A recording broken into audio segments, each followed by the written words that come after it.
काव्याताई का घर बाहर से जितना सादा दिखता था, भीतर उतना ही जटिल था, क्योंकि उस घर में परंपरा की सख्त दीवारें थीं, जिनके बीच योगिता नाम की एक ऐसी बहू आकर खड़ी हो गई थी, जो मोबाइल कैमरे के सामने मुस्कुराकर अपनी जिंदगी को रील में बदल देती थी। और यही बात काव्याताई के सीने में आग की तरह जलती थी। उन्हें लगता था कि बहू घर की इज्जत को तमाशा बना रही है, जबकि योगिता के लिए रील बनाना सिर्फ शौक नहीं बल्कि उसकी पहचान, उसकी आज़ादी और उसकी आवाज़ थी। शादी से पहले योगिता एक सामान्य लड़की थी, लेकिन कैमरा उसके हाथ में आते ही वह खुद को जिंदा महसूस करती थी। और यश ने भी उससे शादी से पहले यही कहा था कि वह उसकी उड़ान नहीं काटेगा। पर शादी के बाद यश दो ध्रुवों के बीच फंस गया। एक तरफ माँ काव्याताई, जिनका जीवन त्याग, नियम और समाज की स्वीकृति से बना था, और दूसरी तरफ पत्नी योगिता, जो नए जमाने की थी, जो हर भावना को कैमरे में कैद करके दुनिया से बांटना चाहती थी। काव्याताई को लगता था कि बहू का हर वीडियो उन्हें नीचा दिखा रहा है।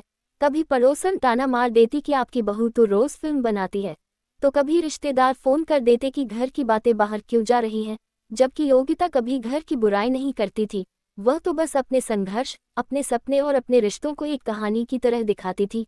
लेकिन काव्याताई के मन में डर बैठ गया था कि कहीं ये बहू घर की मर्यादा को जला न दे, और यही डर धीरे धीरे नफरत में बदल गया।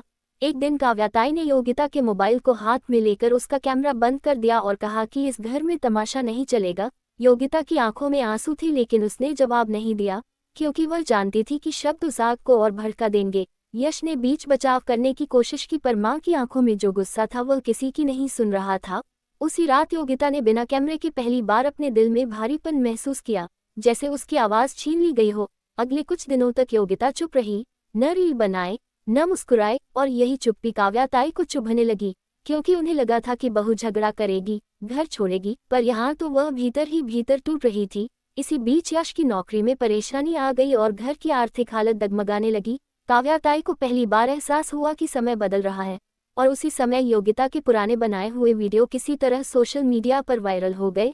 लोगों ने उसके संघर्ष, उसकी सादगी और उसकी सच्चाई को पसंद किया, और ब्रांड्स के ऑफर आने लगे। योगिता ने सब चुपचाप मना कर दिया, क्योंकि उसे घर की अनुमति नहीं थी। पर यश ने जब ये देखा तो उसने मां से पहली बार सख्ती से बात की और कहा कि अगर योगिता की कला से घर संभल सकता है तो उसे रोका क्यों जाए। काव्याताई को ये बात तीर की तरह लगी। उन्हें लगा कि बहू ने बेटे को उनसे दूर कर दिया है, और यहीं से नया ड्रामा शुरू हुआ। काव्याताई ने समाज के सामने बहू को बदनाम करने की चाल चली। पंचायत में कहा कि रील बनाने वाली बहुएं घर नहीं संभालती, और योगिता को कटघरे में खड़ा कर दिया। उस दिन योगिता पहली बार सबके सामने बोली, बिना कैमरे के, बिना स्क्रिप्ट के, सिर्फ दिल से। उसने कहा कि रील उसकी आग है, उसकी लड़ाई है, उसका सपना है, और अगर एक बहू सपने देखे तो वह घर तोड़ती नहीं, घर को नया रास्ता देती है। उसकी बातों ने कई महिलाओं की आंखें नम कर दी, लेकिन काव्याताई का दिल और कठोर हो गया।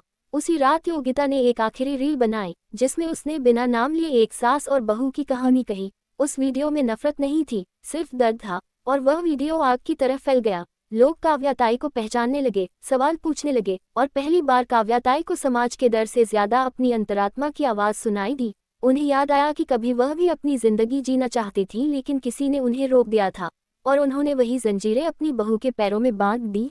अगले दिन काव्याताई ने योगिता का मोबाइल खुद उसके हाथ में रखा और कहा कि अगर आग है तो जला नहीं, उजाला बन। योगिता रो पड़ी। यश की आंखों में भी सुकून था, पर कहानी यही खत्म नहीं हुई, क्योंकि अब समाज की चुनौती सामने थी, ताने, अफवाहें और सवाल। लेकिन इस बार योगिता अकेली नहीं थी, काव्याताई उसके साथ खड़ी थी, और दोनों ने मिलकर यह साबित किया कि परंपरा और आधुनिकता अगर टकराएं नहीं बल्कि साथ चलें तो घर नहीं जलते, घर रोशन होते हैं। और योगिता की रीलें